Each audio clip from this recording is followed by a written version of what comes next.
karon gid. Salamat gid sa gugma, grasya kag Dios. Ako kung grasya sang Dios nga nagapadayon sa aton nga kabuhi. Nagpasalamatan mo nato ang Ginoo sa kabuhi ni Tatay Nestor nga kung sa diin naging matutuman sa pagbantala sa pulong. Ang sa siningaga, sana naman ini katinion nga kung sa diin makabati kita sang mensahe sang Dios. Wining mensahe sang Dios sa muining palaagyan kung paano maluwas ang tawo. At dalayawon gid ang Dios sa inyo nga kabuhi nga kung sa diin makaupod ko kamo sa sining pagpangalagad nga kung sa diin hilway kag libre pabantala naton ang maayong balita. Pagutod abyan hindi na ako magdugay.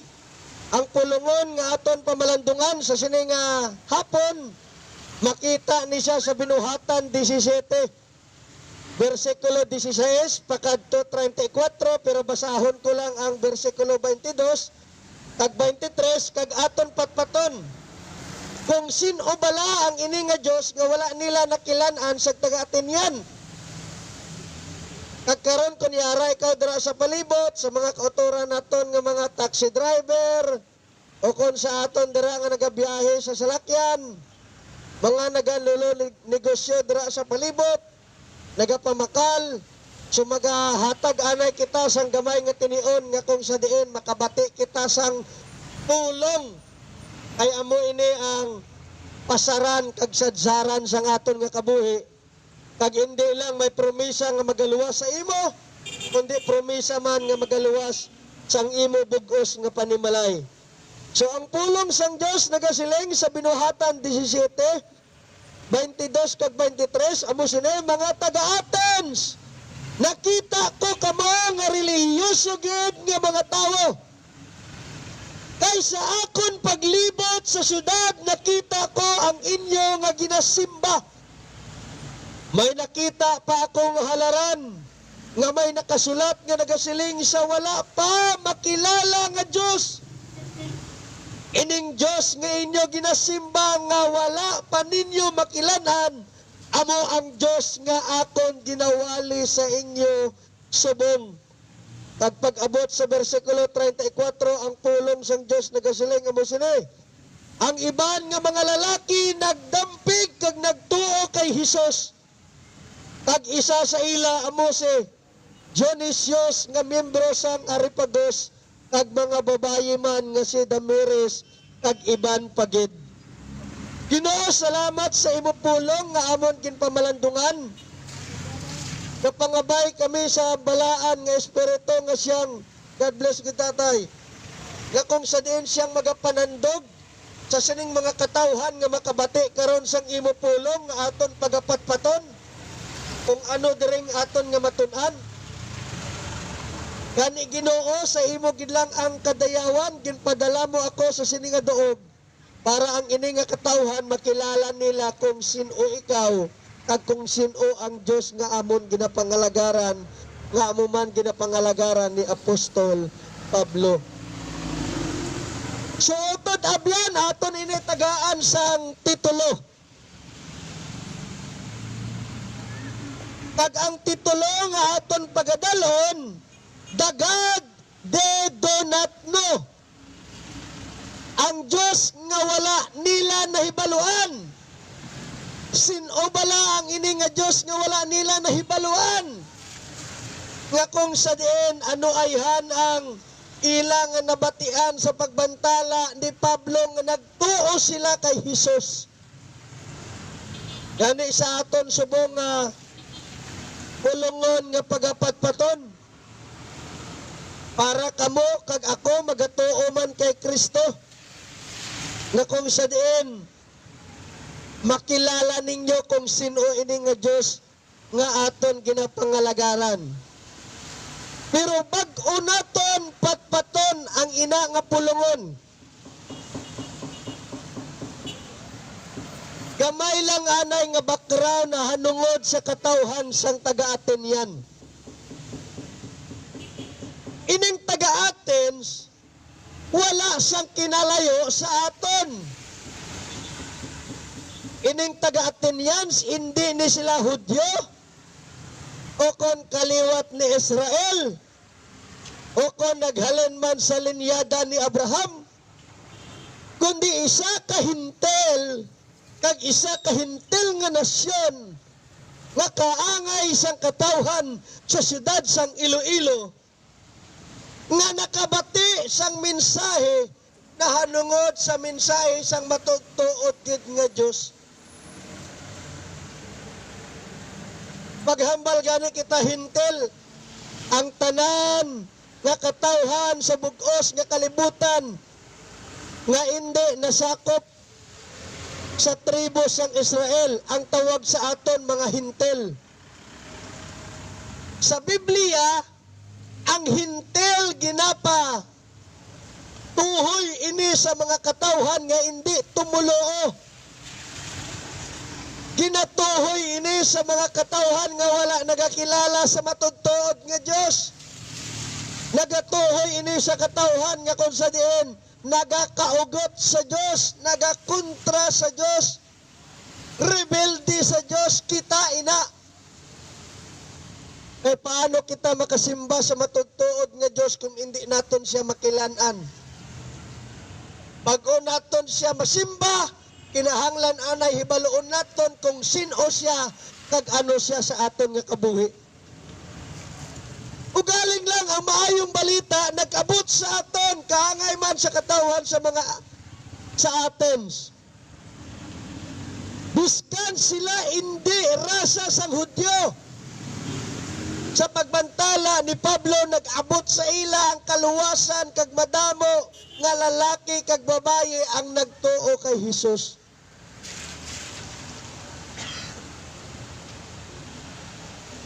Kani mo manining akon pangamuyo nga samtang mabatian ninyo ang ini nga mensahe mag-abot man sa aton ang kaluwasan. Nga biskan kita pagano nga nasyon, wala nagasimba sa matudtuod nga Dios, paagi sa siningapulong makilala naton siya kag masimba naton ang Dios nga nagtugas ang kalibutan. Karon sang pag-abot ni Pablo sa aton, kag samtang nagahulat sa kay Silas kag kay Timoteo, nakita ni Pablo ang madamo nga Dios-Dios sa syudad sang Athens. Kag ano ang nahatabo kay Pablo? Ang hambal sang pulong si Pablo natublag.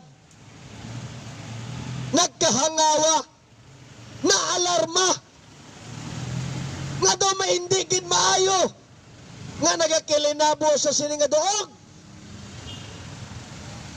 Ang ini nga mga tao relihiyoso pero hindi ang matudtuod nga Dios ang ila ginasimba kag wala gani nila nakilan-an. Amo ni ang naging kabug-atan kay Pablo nga gusto niya ipahayag nga makilan-an sa mga katawan sa Athens kung sino gid ang Dios nga ila ginasimba kag ginapangalagaran.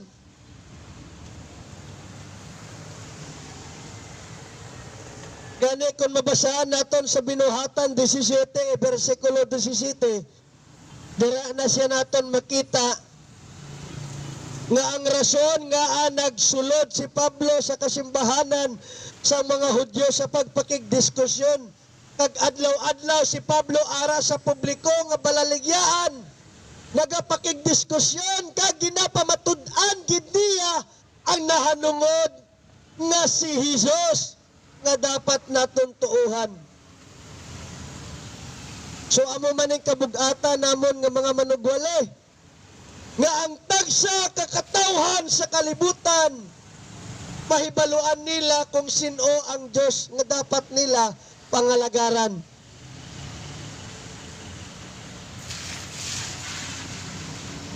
Kaya diri naton makita nga kung sa diin si Pablo natublag sang paglibot niya sa siyudad sang Athens nga madamo nga Dios-Dios ang ginasimba sang sina nga mga katawhan. Biskan sa publiko nga lugar, hayag taglantaran. So sa aton dire hindi man kita makapatukod sang rebulto. Basta publiko nga lugar ginadumilian gina siya may layi ang banwa o kun ang syudad nga bawal gid magpatukod sang imahe biskan sa diin man nga makita o kun hayag sa publiko. Pero biskan pa ang layi nga dutanon, ang pulong mismo nagadumili sina. Nga hindi kita magsimba sa laragway lang sang tawo, akon nga basahon. Para hindi kita dire magpinalagpat nga mahambal kamo, akon lang ang ini nga pulong. Nga nagsiling ako kagaina nga ang syudad sang Iloilo, kaangay man sa syudad o kun duog sa Athens. Ay ang hambal sang pulong sa Exodus chapter 20, verse 2 to 3. Ang hambal sang pulong, ako ang Ginoo nga inyo Diyos, nga nagpaguha sa inyo sa Ehipto nga diin kamo ginulipon. Hindi kamo magsimba sa iban nga Diyos maluwas sa akon. Hindi kamo maghimo sang Diyos-Diyos sa laragway, sang bisan ano nga ara sa langit, ukon sa duta, ukon sa tubig. Hindi gid ninyo ini pag-alagaron kag simbahon, kay ako ang Ginoong Diyos. Hindi luyag nga magsimba kamo sa iban. Kinasilutan ko ang mga nakasala sa akon, pati ang ila kaliwat hasta sa ikatatlo kag ikaapat nga henerasyon nga nagasikway sa akon. Oto diri naton mabasahan ang pagsimba sa Dios-Dios, isa ka pagsikway sa pagpangalagad sa matudtuod gid nga Dios. Kani nagsiling ako nga ang syudad sang Iloilo, biskan pa ang pungsod sang Pilipinas, hindi ni siya duog o kun lugar sang Kristyanismo, kundi isa ka pagano nga nasyon. Makadto ka sa Ruwas, may ara dira sa Sibagwan, nga kung sa diin, dako nga rebulto ginpatukod. Makadto ka sa Pilar, may ara man dira nga kung sa diin, may rebulto nga ginpatukod. Kadto ka sa Gimaras, may Balaan Bukid, may ara man dira nga ginpatukod. Magkadto ka sa Kalibo, ang ginasaulog, ati-atihan, nga pagsimba man sa pagano nga Diyos.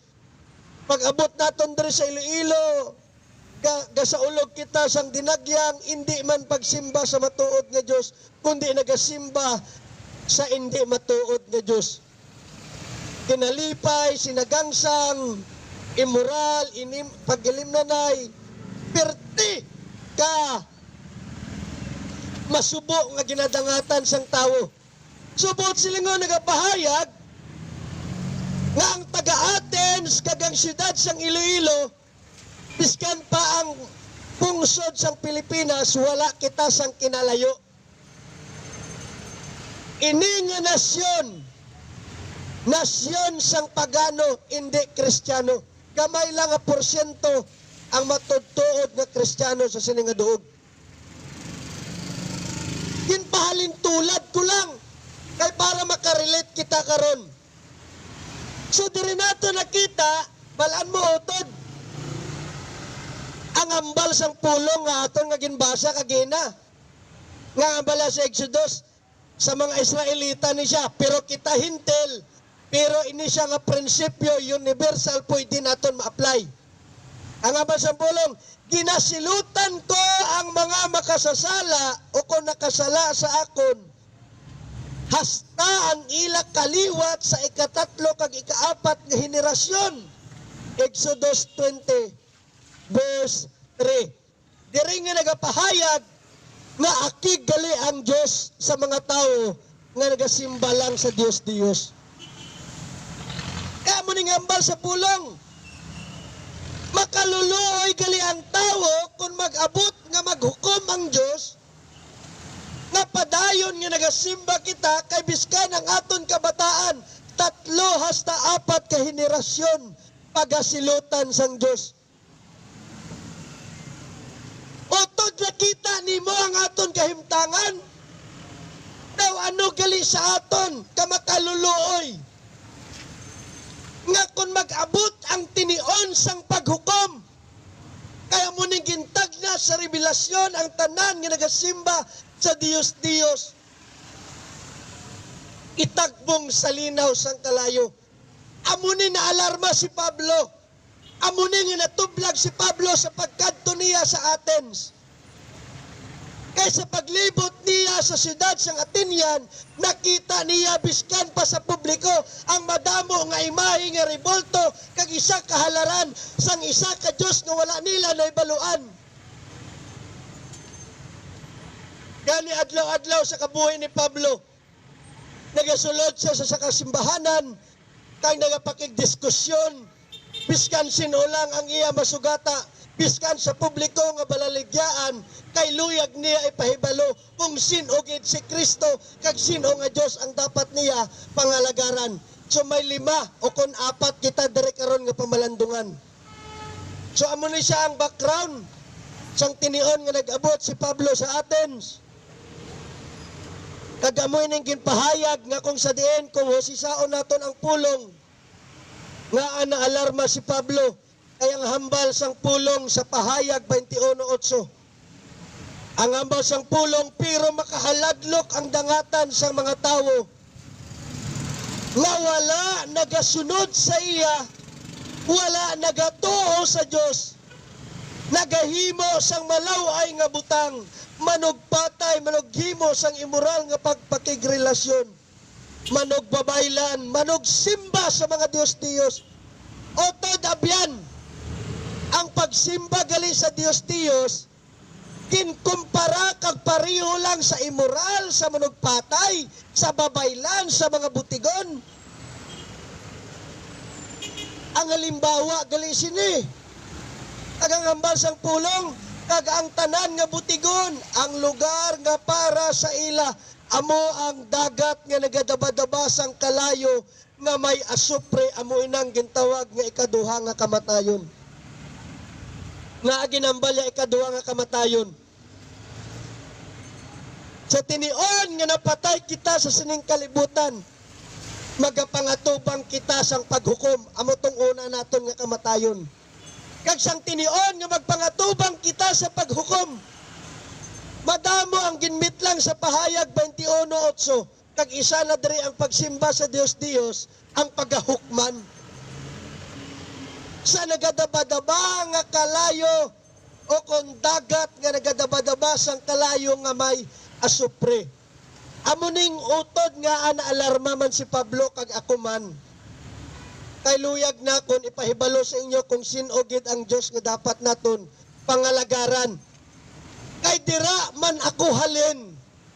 Kag amoy ning kabug-atan nakon nga may baluan sang tanan. Labis ka ng aton manunodlo nga pare sang una kag ang mga papa. Ginkawat sa aton ang ini nga kamatuoran. May napulo kasugo sang Dios. Husisaa ang ikaduwa. Ginkakas na sang pare kag sang papa. Nga hindi mo pagsimbahon ang ginobra lang sa laragway sang tawo sa langit, sa dagat, biskan sa duta. Ginkakas na siya kag ginilisan sang ikatatlo nga sugo kag ang ikapulo gindugangan. Pero husisaon mang pulong kagina sa Exodus chapter 20 verse 2 kag 3 ara siya na agin kakas nila kay luyag nila tabunan ang ila kasaypanan kag kalautan nga gusto gid nila pasimbahon ang tawo sa isa ka laragway nga wala sang kabuhi.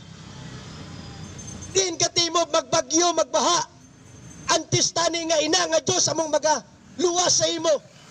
Siya pa imo hakwaton kag luwason.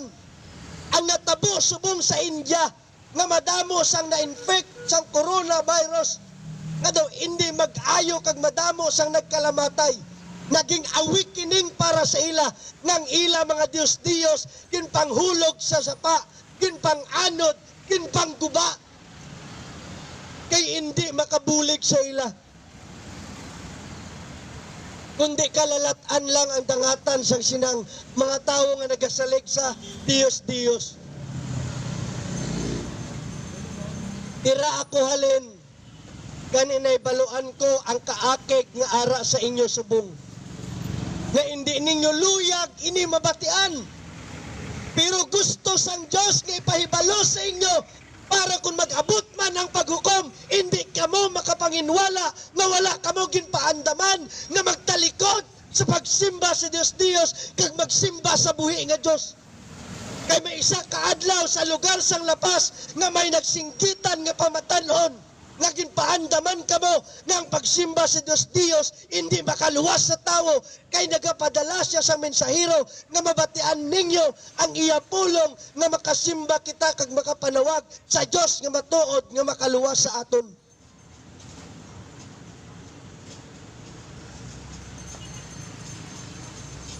Gabay maging kaangay kita sang katawan sa Tesalonica. Anong natabo sa katawan sang Tesalonica? Ang ambal sang pulong 1 Thessalonica chapter 1 verse 9 kag 10. Kay sila mismo ang nagsugid kung paano ang inyong pag-atipan sa amon sang nagbisita kami dira sa inyo. Kaginsugid nila nga ginsikway ninyo ang pagsimba sa Diyos agod mag-alagad kamo sa matuod kag buhi nga Diyos. Grabe ang natabo sa Tesalonica. Isa kapag panumbalik, naging sikway ang Diyos kapag simba sa matudtuod nga Diyos.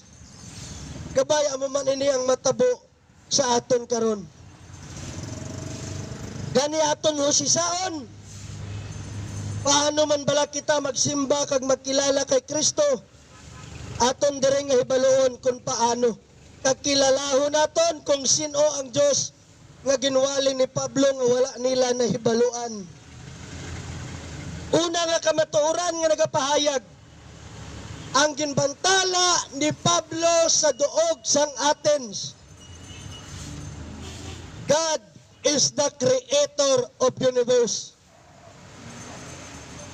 Ang hambal ni Pablo sa versikulo 24, ang Diyos amo ang nagtuga sang kalibutan. Gani wala siya nagapuyo sa mga templo nga ginhimo sang tawo sa sining mga Diyos nga ara lang o kon ginobra lang sang tawo. Ining ginasimba naton kumpara sa matudtuod nga Diyos lain. Ang matudtuod nga Diyos, siya ang nagtuga sang tanan nga butang. Ining Diyos nga aton ginasimba, hindi ni siya makatuga kang makabulig sa aton. Diri nagapahayag nga kung sa diin, ining Diyos nga nagtuga sang langit kag sang kalibutan, si Kristo mismo, amo ang ginatumod sini. Kay sang ginsuguran, sang gintuga sang Diyos ang langit kagang duta, si Kristo kaupod na sang amay. Agang hambal sang Juan 1:3, paagi sa iya ginhimo ang tanan nga butang. Sino ang sa iya? Si Kristo ang ginatumo diri. Nga paagi kay Kristo ginhimo ang tanan nga butang kag wala gid sang may nahimo nga hindi paagi sa iya. Ang Diyos kali nga nagtuga sang tanan nga yari sa kalibutan. Si Kristo gali ini ang nagtuga paagi sa iya kag suno sa iya, wala sang may nahimo kung hindi kay Kristo. Kolosas 1:16, ang ambal sang pulong, kay paagi sa iya, paagi kay Kristo. Kag para man kay Kristo, ginhimo sang Diyos ang tanan nga butang sa langit kag sa duta, hindi man makita o kun makita. Sinong nagtuga sang kalibutan, sang langit kag sang duta? Si Kristo ang nagtuga sang sining kalibutan. Si Kristo nga nakaupod na sang amay sa ginsuguran, o kung wala pa, napasad ang kalibutan. Kagang hambal sang Inises, hindi lang ang langit kagang kalibutan gintuga para kay Kristo kag ni Kristo, kundi kita nga mga tao. Si Kristo man ang nagtuga sa aton.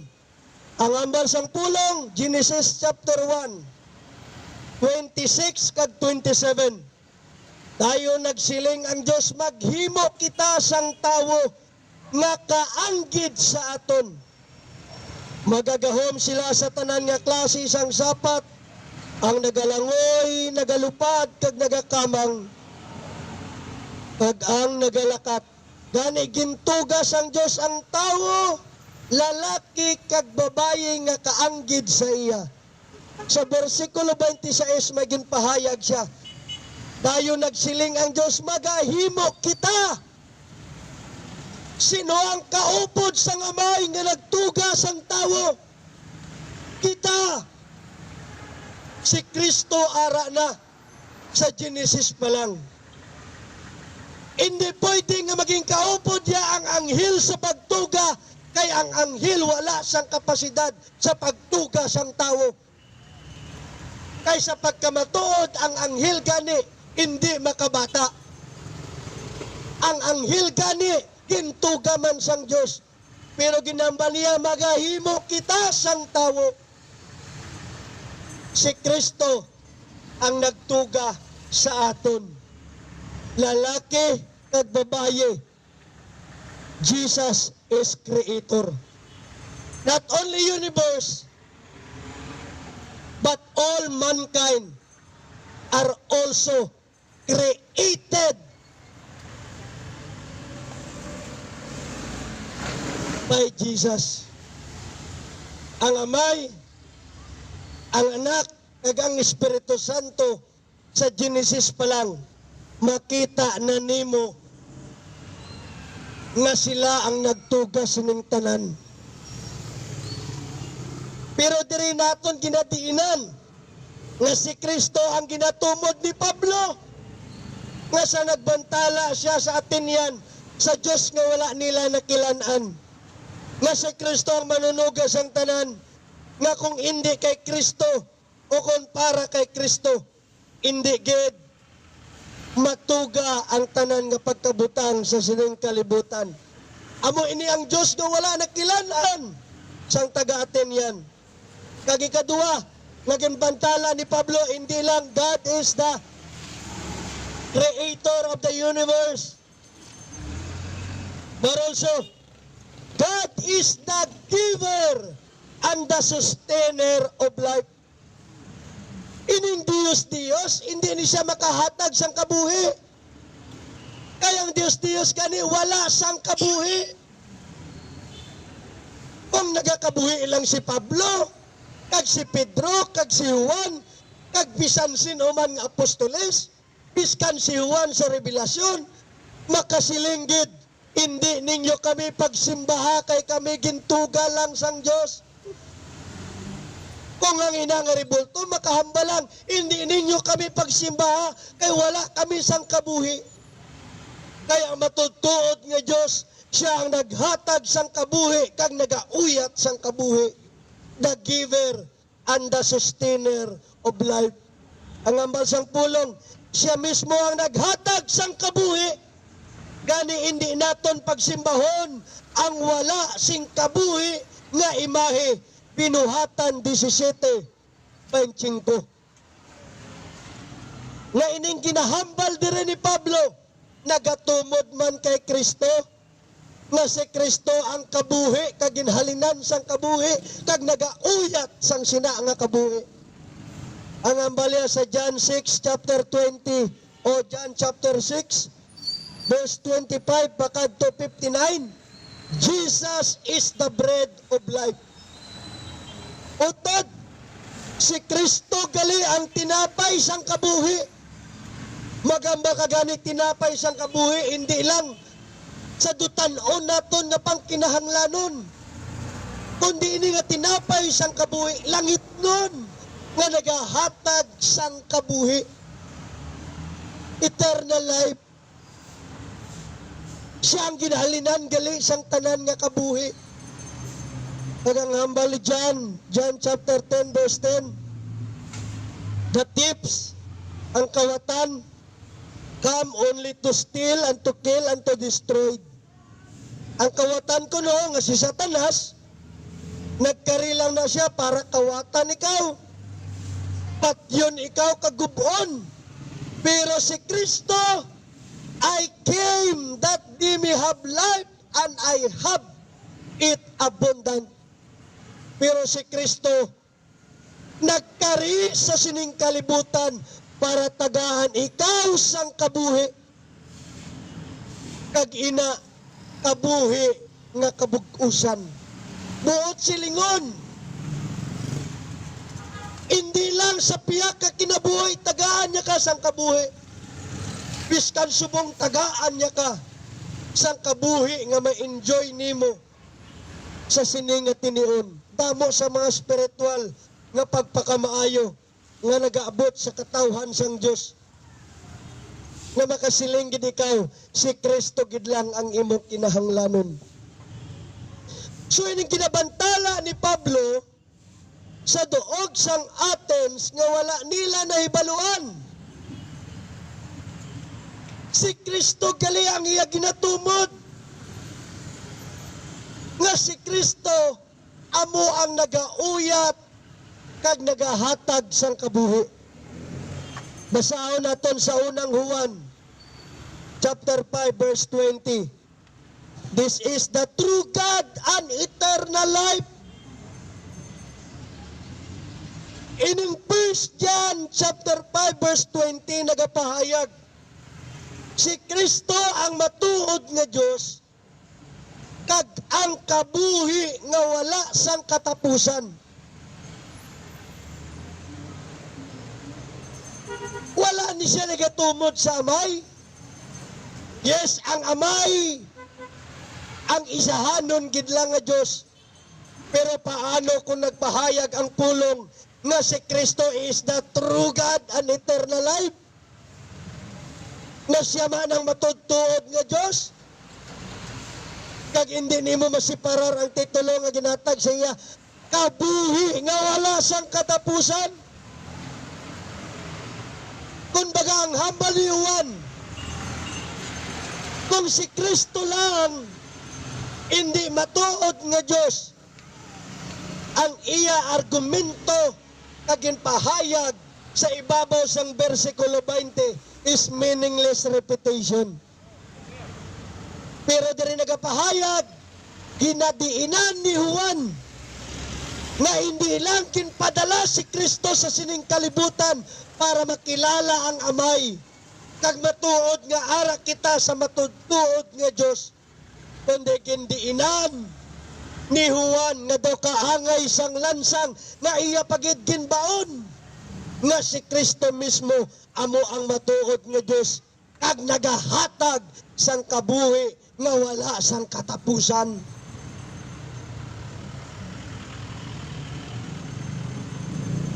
Ang hambal pagid sang 1 John chapter 5 verse 12. Ang hambal sang pulong, he who has the Son has the life. Kung may ara kuno kita nga Kristo sa aton nga kabuhi, may ara kita nga kabuhi. He who does not have the Son of God does not have life. Ang ginpahayag sang verse John chapter 5 verse 12 utod abyan, ang tawo kuno ihiligay nun nakon kay mga ilunggo kag ilunggaman kita. Kung may ara kuno kita sang Kristo sa aton nga kabuhi, ining anak amo ni sang Kristo o kon the Messiah, the Savior. Kung may ara kuno kita Kristo sa aton nga kabuhi, may ara kita nga kabuhi nga wala sang katapusan. Pero ang tawo nga wala sang Kristo ang iya nga kabuhi, wala sang kabuhi nga wala sang katapusan. Kag madamo pa sang pulungon nga nagapahayag nga si Jesus ang kabuhi kay nagahatag sang kabuhi, kag nagahatag o kung nagauyat sang tagsa ka kabuhi sang tawo. He is the giver and the sustainer of life. Kag hindi ang ginobra lang sang tawo. Kag ikatatlo nga ginpahayag ni Pablo, God is the ruler of all nations. Ang Diyos nga nagtugas ang tanan nga mga katawan sa kalibutan. Ang Diyos nga naghatag sa aton sang kabuhi. Siya man ang nagadumala sang tanan nga nasyon. Ang hambal sang pulong sa Binuhatan 17:26 kag 27, sa isa lang katawo ginhimo sang Dios ang tanan nga katawan sa kalibutan kag ang tanan nga mga nasyon. Buot silingon ang tanan nga tawo, halin sa hari o kon sa aton man, halin sa presidente, senador, congressman, gobernador, mayor, halin sa may pinakamanubong nga posisyon, pakadto sa mataas. Luyag ipahibalo sang Diyos nga may baluan nila kung sinugid ang matudtod nga Diyos nga dapat naton pangalagaran. Hindi ang imahe. Ang hambal sang pulong nga kung sa diin ining nagadumala sa tanan nga nasyon, si Kristo man ang ginatumod sini. Nga nagambal ako nga si Kristo man ang ginatumod sini. Ang hambal sang pulong, Efeso 1:22 pakadto 23. Ginmandalaokon, ginpaidalom sang Dios ang tanan nga butang sa gahom ni Kristo. Kaginhimo niya siya nga pangulo sang tanan nga butang. Agod mabuligan niya ang iglesia. Hindi ni siya iglesia ni Kristo. Magambal gani ang pulong sang iglesia. Katawhan naging tawag halin sa kalibutan. Nga halin sa kadulom, ginsaylo sa kasanag. Hindi ni siya iglesia ni Kristo. Kay isang panahon ni Kristo, wala pa siyang iglesia ni Kristo.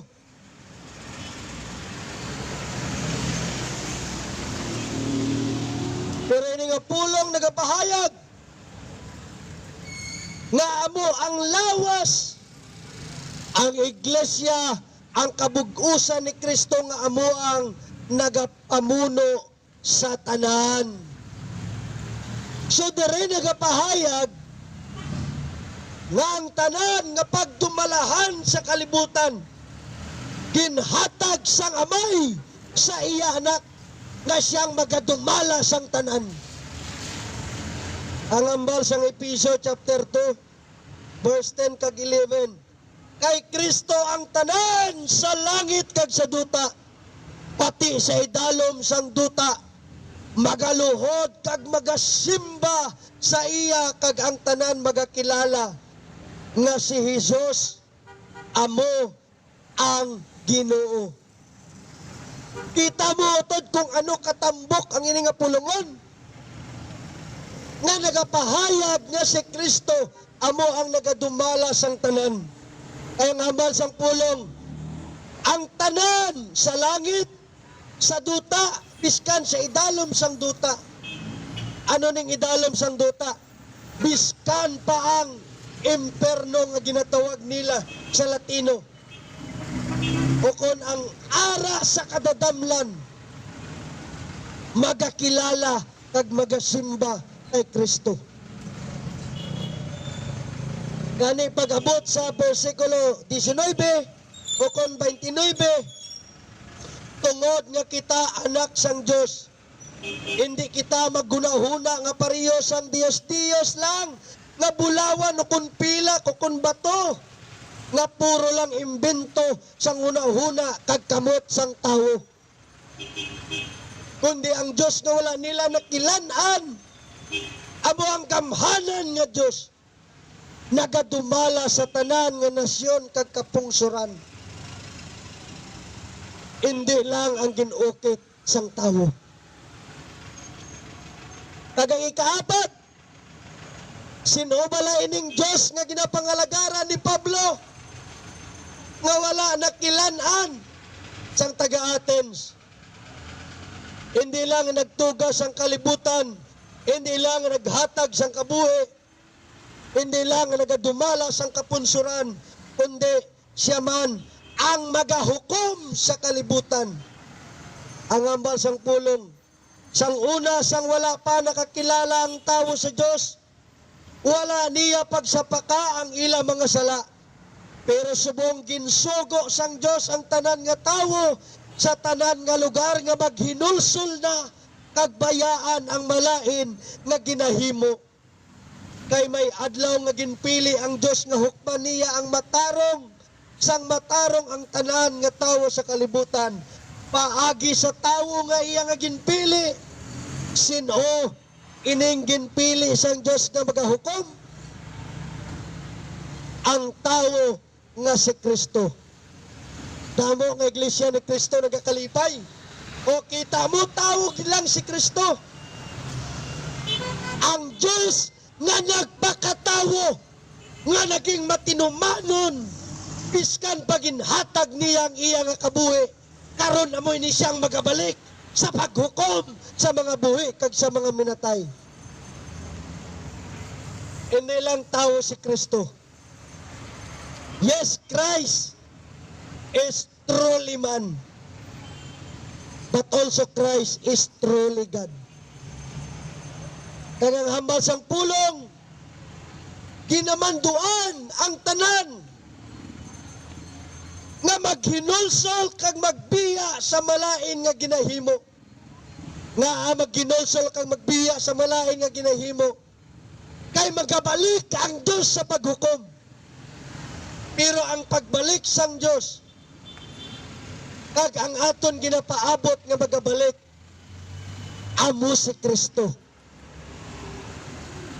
Kaya ang hambal sang 2 Timothy chapter 4 verse 1, gani sa presensya sang Diyos kag ni Kristo Isos may ibilin ako sa imo.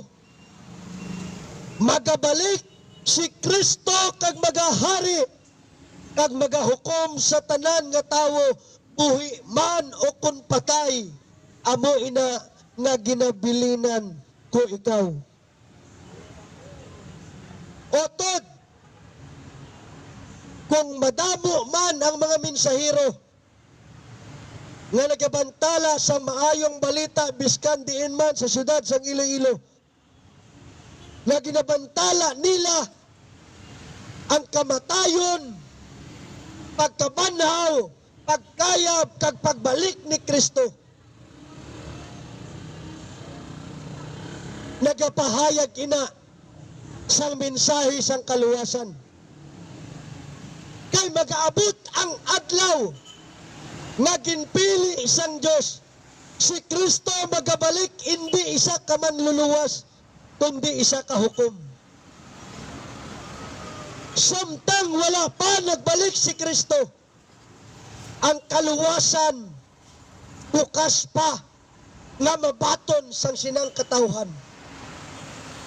Pero sa pagbalik ni Kristo, hindi kaluwasan ang iyadala, kundi paghukom na ang wala kay Kristo iya pagasilutan. Na iya pagasilutan, kay si Kristo nag-abot sa sining kalibutan para ihatag niya ang iya nga kabuhi. Para ang tao nga makasasala, makaangkon sang kapatawaran. Na ang aton sala, iya gindala sa iya kamatayon. Kag ang iya pagkamatarong, kimpaambit niya sa aton. Na ikaw masiling nga matarong na nga tawo pangod sa pagkamatarong ni Kristo nga ipailig niya ang iya hamili nga dugo. Kag sa pagkabanhaw ni Kristo nagapahayag sang bag-o nga paglaom. Kag sa iya nga pagpungko sa tuo sang Amay nagapahayag na si Kristo nagapatunga para sa aton. Pero siya magkabalik sa paghukom sa mga buhi kag sa mga minatay. Kaya ang tanan nga propesiya na hanungod kay Kristo na tumana. Isa na lang ang aton ginapaabot nga matuman. Ano ina? Ang ambal sang propesiya, ang Kristo kinahanglan nga mapatay, natumana. Ang Kristo pagabanhawon, natumana. Ang Kristo magapungko sa tuo sang Amay, natumana. Pero ang Kristo magabalik sa paghukom, amunang imo bantayan. Kay ina nga propesiya, wala pa natuman. Gani isa kapalatandaan sa mga tao nga wala nag-expectar sa pagbalik ni Kristo. Ang tao nga wala nagakilala kag nagatuo nga magabalik si Kristo, nagapatuyang na lang sa ilang pagkabuhi. Pero ang tao nga nagahulat sa pagbalik ni Kristo, nagahulat siya nga may pagbatas, nagahulat siya sa bugos niya nga kabuhi, nagahulat siya nga may paglaom, kag wala nagapatuyang sa sining kalibutan. Ganing hambal sang pulong, magtalikod sa mag-obra sang malain, kag magpanumbalik kita sa matudtuod gid nga Dios. Hindi ang obra sang tawo nga wala nakilan-an sang mga Atenyan, kundi ang matudtuod nga Dios hindi ginobra lang nga ginukit sa laragway sang tawo, kundi ang matudtuod nga Dios nagtugas sang kalibutan, naghatag sang kabuhi, nagadumala sang kapungsuran, kag magabalik sa paghukom sa mga buhi kag sa mga minatay. Utod, amo ini ang gimbantala ni Pablo sa duog sang Athens na ang mga taga-Athens nagtuo kay Kristo. That Christ is also the Creator. That Christ is also sustainer of life. That Christ is the ruler of the nation, and Christ is the judge of all nation. Kanya mo ining akon nga ibilin sa imo sa katapusan, karon nakilan-anan nimo kung sino si Kristo. Magtuo ikaw sa iya nga may paglaom, kaysa iya nga pagbalik, iya ikaw pagaluwason. God bless God sa inyo tanan, kag sa Diyos gid lang ang himaya. Kag amo ining pangamuyo nga ibilin ko sa inyo, na kung sa diin nagapahayag sang isa ka pagpreserba. Ginoo, salamat gid sa katawhan nga nakabati sang imo pulong kung sino ikaw kag ano ikaw. Gabay magbutang kami sang pagsalig sa buhi nga Dios nga sarang makaluwas, hindi sa ginobra lang sang tawo. Kag ang akong pangabay, gabay ang ilangalan masulat sa libro sang kabuhi. Kag sa tanan nga may mga pangabuyanan sa palibot, Ginoo, ikaw na lang ang magpakamayo, ang maghatag sang proteksyon Iskan Panginoon sa tilion sang pandemya. At di sila nga sa magamhanan nga kamot among magkatrabaho sa ilang kabuhi. God bless you all.